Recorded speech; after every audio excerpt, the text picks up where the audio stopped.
ပထမဦးစွာ SQL Accounting Software မှာရှိတဲ့ feature တွေကို overview လိုက်ကြည့်ပါမယ်ဆိုတော့ number 1အနေနဲ့ကတော့ general ledger ပဲဖြစ်တယ်ဆိုတော့ number 2ကတော့ customer module number 3က supplier module number 4က sales module number 5က purchase number 6ကကျွန်တော် stock ဆိုတော့ manufacturing သုံးတဲ့လုပ်ငန်းမျိုးစားအတွက်ကကြတော့ production ရှိမယ်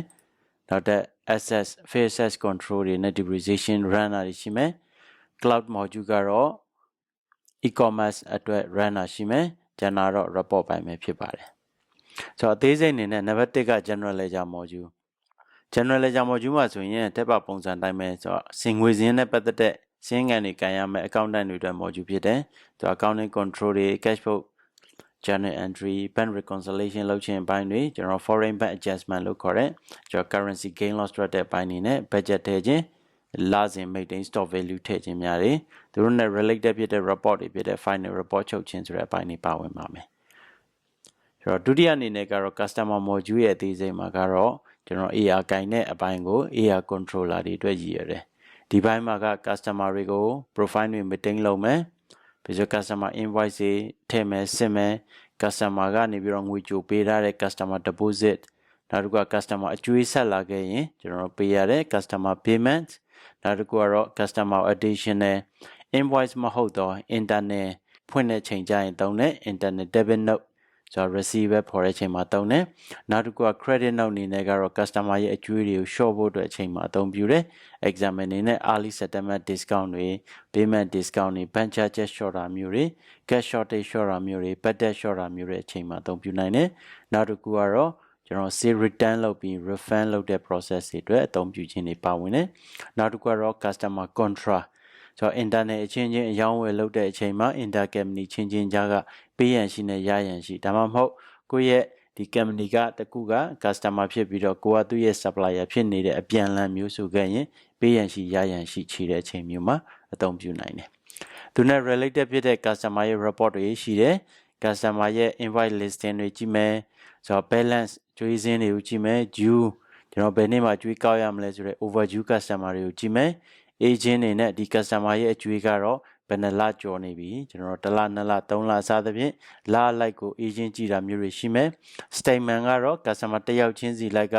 ဘယ်နေ့မှာအကျွေးရှိတယ်ဘယ်နေ့မှာအကျွေးဆက်တယ်လက်ကျန်ဘယ်လောက်ကျန်တယ်ဆိုတဲ့အသေးစိတ်ကိုကျွန်တော်တိုက်စစ်ဖို့အတွက်အသုံးပြုနိုင်တယ်ဒါကတော့ postage check နေနဲ့ကျွန်တော် bank နဲ့ check customer တွေစီ check တွေက postage ဖြစ်ခဲ့ရင်ကျွန်တော် check လုပ်တဲ့ report ဖြစ်တယ်ဒါကတော့ analyze report ဆိုတော့ document အလိုက်ကို analyze လုပ်တဲ့ report မျိုးစားတွေဖြစ်တယ်ဒါကတော့ base and collection base and collection ကတော့ဘယ်လမှာ sales ရှိတယ်အဲ့ဒီလရဲ့ sales ကို payment ဘယ်လောက်ပေးထားတယ်ဆိုတော့ payment နဲ့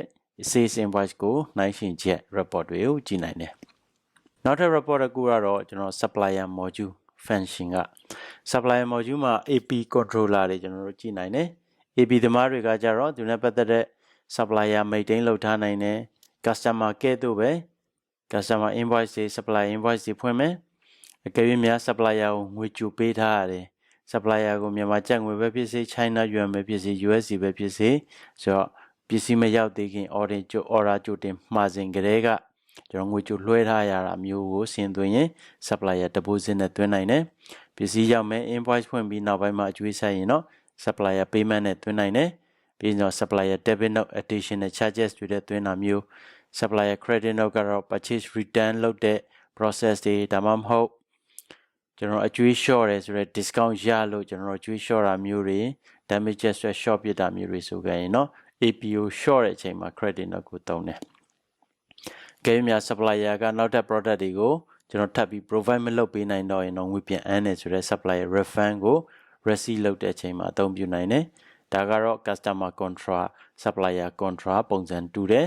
ကိုယ့်ရဲ့ customer ဒီ supplier တစ်ပြိုင်တည်းဖြစ်နေခဲ့တယ်ဆိုရင်ပေးရန်ရှိရရန်ရှိကိုခြေတဲ့ပုံစံကို supplier contract နဲ့သုံးတယ်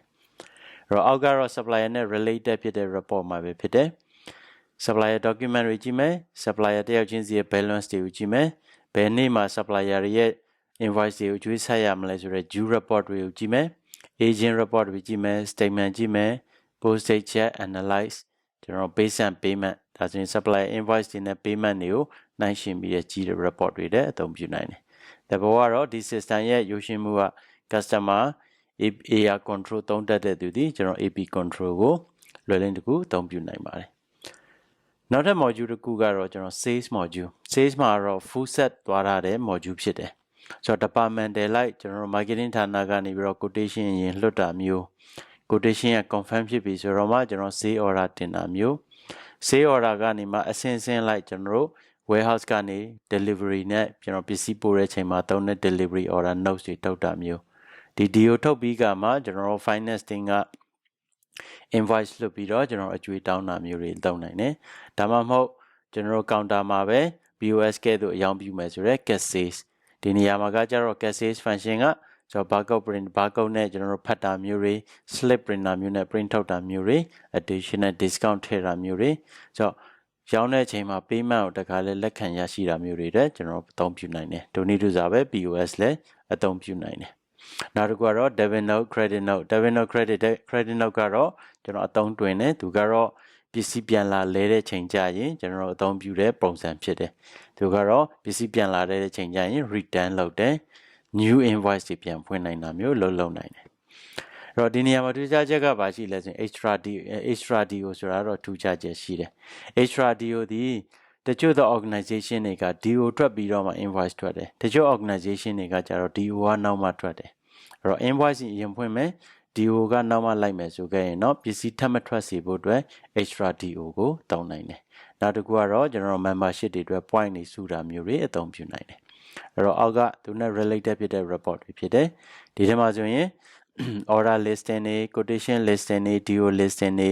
invoice listing တွေကိုကြည့်နိုင်တယ်ဒီထဲမှာထူးခြားတာကတော့ outstanding sales order listing သူကတော့ outstanding ဆိုတဲ့သဘာဝအရ sale order တင်ထားပြီး DO မဖြစ်သေးသော list တွေဆွဲထုတ်နိုင်တယ် DO ပို့ထားပြီးတော့ invoice မဖြစ်သေးတဲ့ list တွေကိုဆွဲထုတ်နိုင်တယ် backend list တွေကြည့်နိုင်တယ် sale price history တွေကြည့်နိုင်တယ် profit and loss ပိုင်း document တွေကြည့်နိုင်တယ်ဒီထဲမှာထူးခြားတဲ့ report နှစ်ခုကတော့ outstanding sale report နဲ့ profit or loss ပိုင်း document ဒါတွေကထူးခြားတယ် profit and loss ပိုင်း document အဓိကရည်ရွယ်ချက်က invoice တစ်စောင်ချင်းစီလိုက်ရဲ့ margin ကိုကြည့်နိုင်တယ်ဒီ invoice တစ်စောင်မှာရှိတဲ့ item တစ်ခုရဲ့ရောင်းအားနဲ့ item တစ်ခုရဲ့ cost နဲ့နှိုင်းယှဉ်ပြီးတော့သူရဲ့ margin ဘယ်လောက်မြတ်နိုင်လဲဆိုတာ report ကို at the end of the month မှာမဟုတ်ဘဲနဲ့လကုန်မှကြည့်စရာမလိုဘူး voucher တစ်စောင်ဖွင့်တာနဲ့တစ်စောင်ချင်းစီကြည့်နိုင်တဲ့ report ဒါကတော့ထူးခြားပါတယ်နောက်တစ်ခုကတော့ point listing member point တွေကို listing ကြည့်တဲ့နေရာမှာကျွန်တော်ကြည့်နိုင်တယ် sale analyze by document ဆိုတာကတော့ invoice က credit sale ကဘယ်လောက် cash sales ကဘယ်လောက် DO ကဘယ်လောက် invoice ကဘယ်လောက်စသဖြင့်document တစ်ခုချင်းစီရဲ့ quantity လိုက်တော့၎င်း amount လိုက်တော့၎င်းကြည့်တာမျိုးသုံးပြနိုင်တယ်နောက်တစ်ခုကတော့ yearly sale analyze ကလာလိုက် sale report တွေကို customer လိုက်ကြည့်မလဲ item လိုက်ကြည့်မယ် group လိုက်ကြည့်မယ် branch လိုက်ကြည့်မယ် brand လိုက်ကြည့်မယ် category လိုက်ကြည့်မယ်စသဖြင့်လာလိုက် comparison ကိုကြည့်တဲ့ချိန်မှာအသုံးပြုနိုင်တယ်နောက်တဲ့ module တစ်ခုကတော့ကျွန်တော်တို့က purchase module ဒါကလည်း full set သွားလို့ရတယ် warehouse ဘက်ခြမ်းကကျွန်တော်တို့ store လိုအပ်ချက်တွေကို request တင်နိုင်တယ်ဒီ purchase request ကိုမှဒီ request တွေကျွန်တော် stock request တွေလည်းဖြစ်နိုင်တယ် additional expenditure တွေသုံးဖို့အတွက် request လည်းဖြစ်နိုင်တယ် approve လုပ်လိုက်ပြီဆိုတော့မှကျွန်တော် purchase order ဒါ management approval ရပြီဆိုရင် order တင်မယ် order တင်ပြီဆိုတော့မှဒါလည်း good receipt ကျွန်တော်ပစ္စည်းလက်ခံရရှိခြင်းကို warehouse ဘက်ကထည့်နိုင်တယ်ပစ္စည်းလက်ခံမှန်ကန်စွာရရှိပြီပြည့်မီစွာရရှိပြီဆိုတော့မှ finance ဘက်က purchase invoice တွေကိုထည့်တာမျိုးတွေအသုံးပြုနိုင်တယ်နောက်တစ်ခုကတော့ cash purchase ကဲ၍ local မှာပဲတိုက်ရိုက်အသေးဖွဲဝယ်တဲ့ process မျိုးဆိုခဲ့ရင်တော့ cash purchase နဲ့ငွေတိုက်ရိုက်ပေးပြီးတိုက်ရိုက်ဝယ်တဲ့ချိန်မျိုးတွေအသုံးပြုနိုင်တယ် additional charges တွေအတွက် additional ဝယ်လိုက်ရတဲ့ process တွေအတွက်ဆိုရင် purchase debit note ကိုသုံးတယ်ကြည့်ပစ္စည်းတွေကဝယ်ထားတဲ့ပစ္စည်းတွေကပြန်ပြီးတော့ပြန်အမ်းရမယ်ဆိုရင်ပြန်လဲရမယ်ဆိုရင်တော့ purchase return ဆိုတဲ့ function တွေအသုံးပြုနိုင်တယ်ဒီလိုမျိုးပဲနောက်ထပ်ကျွန်တော်အသုံးနေတာကတော့ extra good receipt ဒါကတော့ကျွန်တော်အသုံးနေပါတယ်ကျန်တာကတော့အောက်မှာရှိတဲ့ report မျိုးစားတွေက listing report တွေ outstanding report တွေနဲ့ purchase price history report တွေအတွက်ရည်ရွယ်တယ်အဲ့တော့ဒီနေရာမှာအသုံးများတာကတော့ outstanding report ကိုအသုံးများတယ်ဆိုတော့ good receipt ရပြီးပြီလား PO တင်ပြီးပြီလား PO တင်ထားတဲ့ပစ္စည်းတွေဒီဘယ်နေရာရတာလဲဘယ်လောက်ရဖို့ကြံတာလဲဆိုတဲ့ report ကတော့ purchase outstanding report မှာအသုံးပြုတာများပါတယ်ကျွန်တော်နောက်တဲ့ feature တစ်ခုကတော့ stock ဒါကတော့ system တိုင်းလိုမှာအရေးကြီးဆုံး topic ထဲမှာပါဝင်တဲ့အပိုင်းဖြစ်တယ် system တစ်ခုနဲ့တစ်ခုနဲ့အားနည်းချက်အားသာချက်ဒီကျွန်တော် stock valuation တွေ stock costing တွေရဲ့နောက်ွယ်ကအလုပ်လုပ်ပုံ မှာကျွန်တော်တို့ကွဲလွဲသွားတယ်ဒီ system မှာက stock နဲ့ပတ်သက်တဲ့ full set လေးပါရှိတယ်ဒီထဲမှာဆိုရင်တော့ maintain stock group stock အမျိုးအစားလိုက်ခွဲထားနိုင်တယ်နောက်တစ်ခုက maintain stock item ဒီ stock အမျိုးအစားရဲ့တစ်ခုချင်းစီအောက်မှာ SKU တစ်ခုချင်းစီလိုက်ကို item code တွေအများကြီးကျွန်တော်ခွဲထားနိုင်တယ်ဆိုတော့ item code ခွဲထားဖို့အတွက်ကတော့ limit မရှိဘူးကျွန်တော် unlimited တည်ဆောက်နိုင်တယ် stock category တွေခွဲမယ်နောက်တစ်ခုက stock price tag တွေခွဲမယ် stock price tag ဆိုတာကကျွန်တော် wholesale price retail price တွေ distributor price တွေ other ကျွန်တော် normal working price တွေဒီလိုမျိုး price level တွေကိုခွဲခြားနိုင်တယ်ဒီ price level တွေနဲ့ customer နဲ့ချိတ်ဆက်ပြီးတော့မှ discount level တွေထပ်ပြီးခွဲနိုင်တယ်ဒါတော့ price tag ကြောင်းနောက်တစ်ခုကတော့ item template ကြောင်း item template ဆိုတာကပစ္စည်းနှစ်ခုကိုပေါင်းပြီးရောင်းရင် discount ဘယ်လောက်ရတယ် item တစ်ခုပေါင်းရောင်းရင်နောက်ထပ် item တစ်ခုထပ်ပြီးတော့ discount ရတယ်ဆိုတာမျိုး FOC ရတယ်ဆိုတာမျိုးကို bundle ပေါင်းရောင်းတဲ့အချိန်မှာကျွန်တော်အသုံးပြုနိုင်တယ်နောက်တစ်ခုကတော့ stock metric ကတော့ကျွန်တော်တို့ကထေကျော်လုပ်ငန်းနဲ့ fashion design တွေမှာဆိုခဲ့ရင် product အမျိုးအစားတူပြီး color code ကွဲမယ် size တွေကွဲတယ်ဆိုတော့ကျွန်တော် metric item မျိုးအစားကိုအသုံးပြုနိုင်တယ်နောက်တစ်ခုကတော့ multiple warehouse ကတော့နေရာမျိုးစုံမှာရှိတဲ့ main store sub store showroom store ရန်ကုန် store Mandalay store စသဖြင့်သူရဲ့မြို့လိုက်ကို warehouse တွေခွဲပြီးတော့ consignment store စသဖြင့်ခွဲနိုင်တယ်နောက်တဲ့ module တစ်ခုကတော့ batch module ဒါကတော့ကျွန်တော် pharmaceutical product တွေဖြစ်တဲ့ expire date ရှိတဲ့ manufacturing လုပ်ငန်းတွေမှာအသုံးပြုနိုင်တယ် trading လုပ်ငန်းမျိုးတွေမှာအသုံးပြုနိုင်တယ်သူတို့ manufacturing date ရှိမယ် expire date ရှိမယ်ဒီ expire date ပေါ်မှာမူတည်ပြီးတော့ရောင်းတဲ့အချိန်မှာ expire date control တွေကိုထိန်းလို့ရတယ်ဒါဆိုရင်ကျွန်တော် first in first out မှတ်သက်ပုံစံမျိုးနဲ့ဒီဘယ်ပစ္စည်းကိုအရင်ဆုံးထွက်မလဲဘယ်ပစ္စည်းကတော့ expire date နီးနေပြီလဲဆိုတော့ကျွန်တော် report တွေကိုကြည့်ရှုနိုင်တယ်နောက်တစ်ခုကတော့ကျွန်တော် good receipt ဆိုတဲ့ပစ္စည်း report ကြည့်တာမျိုးတွေရှိမယ်နောက်တစ်ကတော့ကျွန်တော် stock issue ပစ္စည်းထွက်တာမျိုးသုံးမယ်ဆိုတော့ stock adjust ကျွန်တော် damages တွေ write off လုပ်ဖို့အတွက်တွေနီးမျိုးနဲ့ကျွန်တော် valuation လုပ်ဖို့ကိစ္စတွေအတွက် adjust တွေလုပ်နိုင်တယ်နောက်ထူးခြားချက်ကတော့ဒီ system မှာ stock transfer go down တစ်ခုကနေနောက် go down တစ်ခုကိုကျွန်တော်လွှဲတဲ့ချိန်မှာအသုံးပြုတာကတော့ကျွန်တော် stock transfer example အနေနဲ့ဆိုရင်ရန်ကုန် store မှာဒီ Manly store တို့ရွှေ့တယ် main store မှာဒီ sub store တို့ရွှေ့တယ် sub store မှာဒီကျွန်တော်ဒီ showroom store ကိုရွှေ့တယ်စသဖြင့် warehouse to warehouse သွားတဲ့ကိစ္စမျိုးတွေမှာကျွန်တော် internet transfer တွေမှာ stock transfer ကိုအသုံးပြုနိုင်တယ်ဒါတော့နောက်ဆုံးတစ်ခုကတော့ stock taking ဒါကတော့ချို့ mobile apps နဲ့တွဲပြီးတော့အသုံးပြုနိုင်တယ် store warehouse ဖက်ချမ်းမှာရှိတဲ့ stock taking လုပ်တဲ့သူက mobile phone ထဲမှာရှိတဲ့ stock take application နဲ့လိုက်ပြီး take လုပ်မယ်ပြီးပြီဆိုတော့မှကျွန်တော် desktop ကိုပြန်လာပြီးတော့မှ sync လုပ်တဲ့ process နဲ့ stock taking adjustment ကို auto running လုပ်တဲ့ process တွေကိုအသုံးပြုနိုင်တယ်သူနဲ့ related ဖြစ်တဲ့ report တွေကတော့ stock document issue တွေ adjustment တွေအတွက် listing တွေရှိမယ် reorder advice report တွေရှိမယ် reorder advice report ဆိုတာကကြတော့ကျွန်တော်တို့ကပစ္စည်းထဲမှာရှိတဲ့ပစ္စည်းလက်ကျန်သည် reorder level နဲ့ကတ်နေပြီဆိုတဲ့ချိန်ကျရင်ဘယ်လောက်ပစ္စည်းကိုမှာဖို့လိုနေပြီလဲဆိုတော့ reorder advice တွေကျွန်တော်ထုတ်နိုင်တယ်နောက်တစ်ခုကကြတော့ stock physical worksheet go round တစ်ခုချင်းစီလိုက်မှာရှိတဲ့ပစ္စည်းရဲ့လက်ကျန်တွေကိုစစ်ဆေးမယ်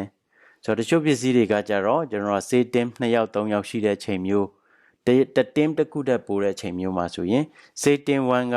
ရှိတဲ့ available ပစ္စည်းကိုကျွန်တော် sale order တင်ထားပြီဆိုရင်နောက် sale order team တစ်ခုကမှားရောက်မိမှာဆိုတဲ့အတွက်ကြောင့်ဘယ်လောက်ရောင်းဖို့ရနိုင်သေးလဲဆိုတော့ report အမျိုးအစားသည်ကျွန်တော် physical worksheet report နဲ့ကျွန်တော်စစ်ဆေးနိုင်တယ်တချို့ပစ္စည်းတွေကတော့ go down ထဲမှာမရှိသေးဘူး PO တင်ထားတယ်ဒါဆိုရင်ကျွန်တော် sale order နဲ့တင်ပြီးတော့ရောင်းလက်ခံထားလို့ရတယ်ဆိုတော့ report မျိုးစားကို physical worksheet မှာကြည့်နိုင်တယ်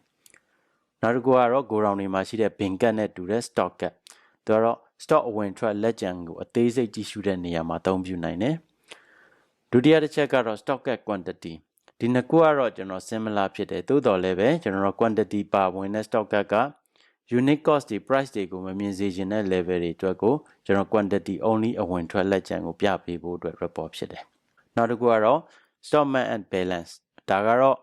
end of the month မှာကျွန်တော် closing stock amount ဘယ်လောက်ရှိသေးလဲဆိုတဲ့ value ကိုဆွဲထုတ်ဖို့အတွက်ရည်ရွယ်တယ်နောက်က stock agent customer agent supplier agent ကဲ့သို့ပဲ stock agent ကလည်းအရေးကြီးတယ်ကိုယ့်ရဲ့လက်ဝယ်မှာရှိတဲ့ပစ္စည်းဒီဘယ်နှလကြာနေပြီ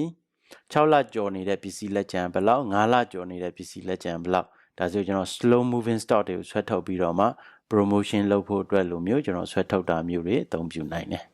နောက်တစ်ခုကတော့ကျွန်တော် start analyze by document ဒါလည်းအရေးကြီးတယ် opening stock ကိုတည်ပြီးတော့အလယ်မှာရှိတဲ့ stock in out balance report တွေ opening stock ကိုတည်ပြီးတော့မှ purchase ကဘယ်လောက်ဝင်တယ် sales ကဘယ်လောက်ရောင်းတယ် transfer ကဘယ်လောက်လုပ်တယ် adjust ကဘယ်လောက်ဝင်ပြီးတော့ဘယ်လောက်ထွက်သွားတယ်ဆိုတော့ detail document ပုံစံအနေနဲ့ report ထုတ်နိုင်တယ်နောက်တစ်ခုကတော့ခုနက batch control နဲ့ related ဖြစ်တဲ့ expire date နီးနေတဲ့ stock list များကိုဆွဲထုတ်တာမျိုးတွေအသုံးပြုနိုင်တယ်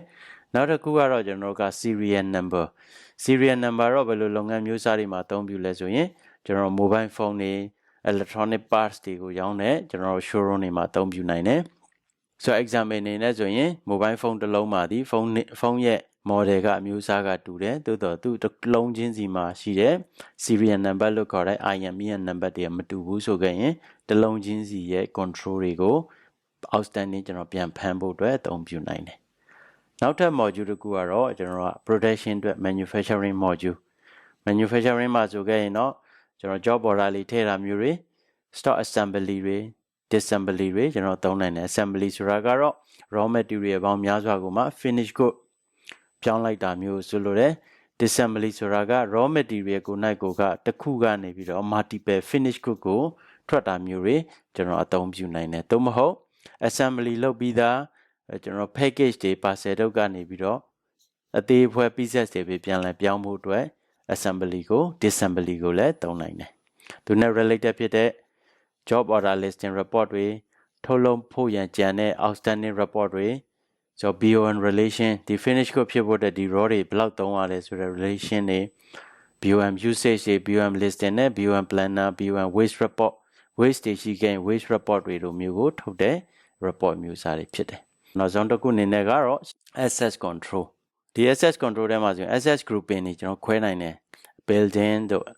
plant and machinery so office equipment furniture ဒါမျိုးစသဖြင့် group တွေခွဲမယ်သက်ဆိုင်ရာ maintain assets item တစ်ခုအောက်ချင်းစီမှာ furniture ဆိုရင် furniture table chair meeting table စသဖြင့်တစ်ခုချင်းစီဒီလေးပြန်ခွဲမယ်